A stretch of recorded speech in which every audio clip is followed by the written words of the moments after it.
मौक़िफ़ आ गया इस पे। बड़ी तुंद और तवाना आवाज़ से मीना खान साहब ने बातें की हैं, तो मेरे ख्याल में इस सस्पेंशन से पहले हम भी अपना मौक़िफ़ दे दें।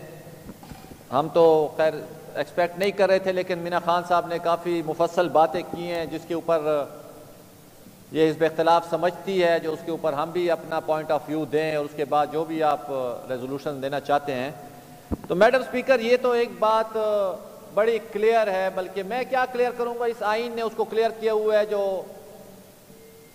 रूल ऑफ लॉ होना चाहिए और हर चीज आइन खुद कहता है आर्टिकल 5 में, obedience to the constitution and law is the inviolable obligation of every citizen wherever he may be. चाहे वो शहरी है, शहरी ना भी हो, वो वक्ती तौर पे उस वक्त पाकिस्तान में है, वो उस आइन की, कानून की इताअत करेगा।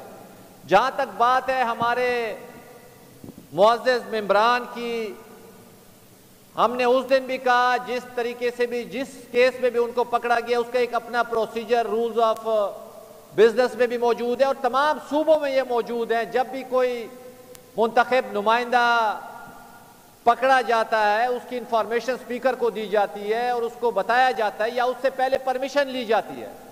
अगर किसी ने भी इस चीज को फॉलो नहीं किया, जिस सूबे में भी है, जिस हुकूमत के नीचे भी है, जिस इदारे के पास है, हम उसको कंडेम करते हैं।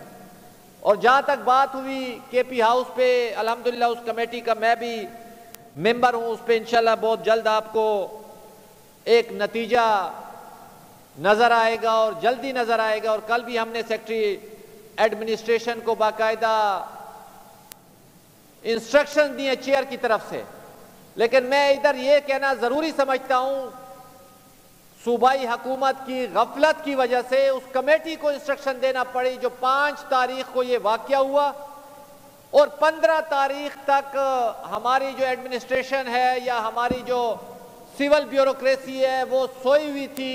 उसने कोई इकदाम नहीं उठाया, जिसकी वजह से कल हमें चेयर को इस बात पे हमें उनको पुश करना पड़ा। उन्होंने इंस्ट्रक्शंस दी जो खुदारा केपी हाउस के ऊपर हमला जो है वो किसी सिर्फ सूबाई हुकूमत के ऊपर नहीं है, बल्कि it is also attack on the federating unit, क्योंकि वो सिर्फ सूबाई हुकूमत का नहीं है, वो पूरे मेंबरान का है। उसमें हमारे मुअज़्ज़ज़ मेहमान आते हैं, सेक्रेटरी साहबान जाते हैं, स्पीकर जाते हैं, बाकी अपोजिशन के मेंबरान भी जाते हैं। तो सूबाई हुकूमत की गफलत थी, इनको चाहिए था ये केस बाकायदा वहां पे जाते, अपना FIR लॉन्च करते, अगर ना भी होता तो कम से कम वहां पे अपना रिकॉर्ड जमा करते, लेकिन उन्होंने नहीं किया। बहरहाल मैं आऊंगा एक दूसरी चीज पे जिस पे बहुत जरूरी है बात करना, वो है कॉन्स्टिट्यूशनल कोर्ट। जनाब स्पीकर, मेरे मोहतरम मेंबर ने बड़ी तफसीली और वसी तनाजुर में बात की है। जनाब स्पीकर, ये डिस्कशन बहुत जरूरी है, ये कॉन्स्टिट्यूशनल कोर्ट की जरूरत आज क्यों पेश आ रही है। और अल्हम्दुलिल्लाह मुझे फख्र है अपनी जमात पे, हमने जो चीज प्रपोज की है वो हमने बाकायदा सोशल मीडिया के जरिए पूरे पाकिस्तान को हमने तशहीर कर दी है। जिसके ऊपर कोई राय देना चाहता है, इख्तिलाफ करना चाहता है, इत्तफाक करना चाहता है, वो इसके ऊपर कर सकता है, हमें तजावीज भी दे सकते हैं। लेकिन सवाल फिर वही आते हैं, कॉन्स्टिट्यूशनल कोर्ट की जरूरत क्यों पड़ी।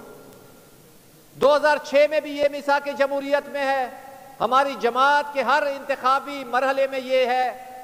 जनाब स्पीकर, इस हाउस में मैंने अक्सर बात की है, 70 के बाद पेशावर हाई कोर्ट बने। ये मैं मुअज़्ज़ज़ मेंबरान को भी बताना चाहता हूं, जो पता नहीं ये कोई खुदा का निजाम था या इंसानी निजाम था। 70 से लेकर 2024 तक तकरीबन कोई 55-54 साल हो गए हैं।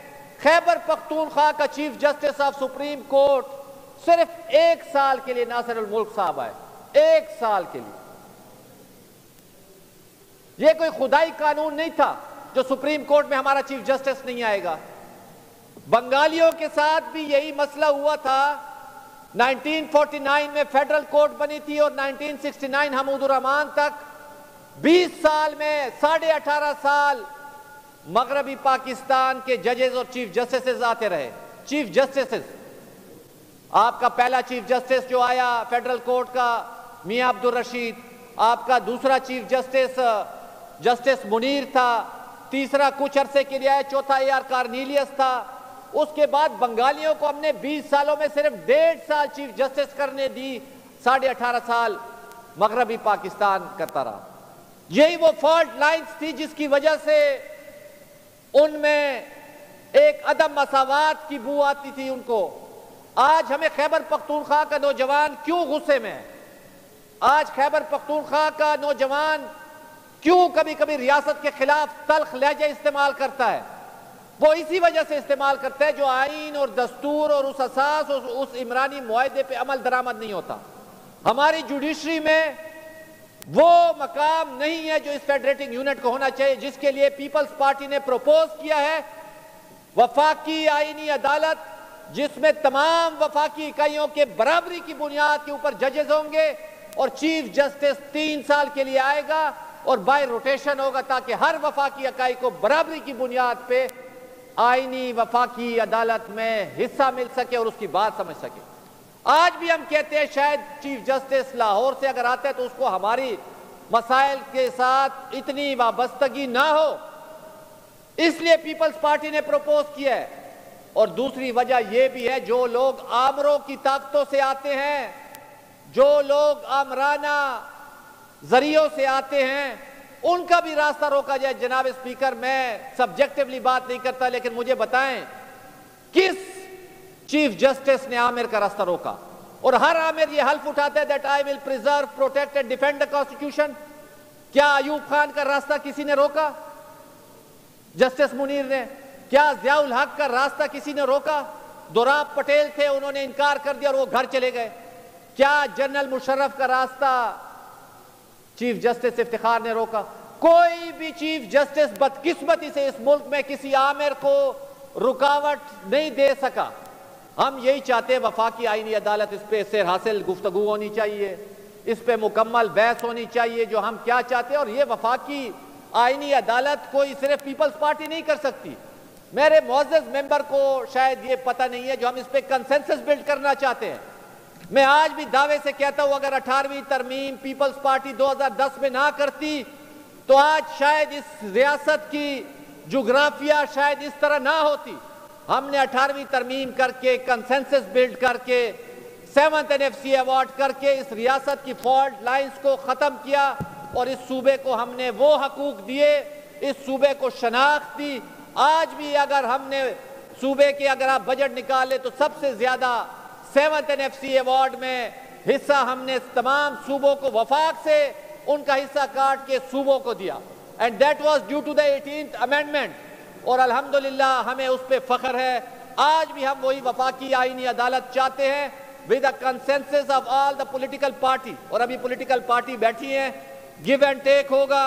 और मुझे यकीन है इस मुल्क में जुडिशल रिफॉर्म्स की जरूरत है और इंशाअल्लाह ताला लोगों को अगर हमने रिलीफ देना है तो इस जुडिशल रिफॉर्म पे हमें अमल दरामद करना पड़ेगा। मैं आखिर में मैडम स्पीकर आपका बेहद मशकूर और ममनून हूँ। जो हुकूमत की तरफ से मौक़िफ़ आया था उस पर हमें अपना मौक़िफ़ देना ज़रूरी समझता था। आपका वक्त देने का शुक्रिया।